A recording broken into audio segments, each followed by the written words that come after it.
First time আমার Facebook থেকে payment ঢুকলো। কত পেলাম, কিভাবে পেলাম, সবকিছুই তোমাদের সাথে শেয়ার করব। তার আগে শেয়ার করি যে এই পুরো দিনটা আমার কেমন কেটেছিল। আমরা গিয়েছিলাম একটা ট্রেনিং সেশনে, যেখানে আমরা অনেক কিছু শিখতে পারি, জানতে পারি। এই ক্লিপটা দেখে তোমরা কি বুঝতে পারলে আমাকে ঝটপট এক্ষুনি কমেন্ট করে জানাও। আমি একটু ছোট্ট করে বলে দিই, অনেক সময় আমরা অনেকের অনেক কথাকে উল্টো মিনিং বার করে বা অন্যভাবে বুঝে নেক্সট পার্সনকে একটা ভুল ইনফরমেশন প্রোভাইড করি। সেটারই এখানে একটা ছোট্ট ডেমোস্ট্রেশন দেওয়া হচ্ছিল।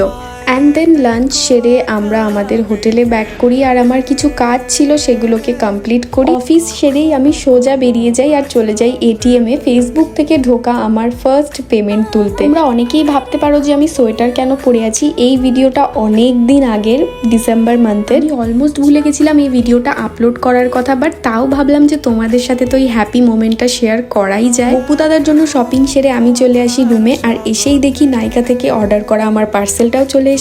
তোমাদের ভিডিওটা ভালো লাগলে কিন্তু অবশ্যই একটা কমেন্ট করে দিও। টাটা।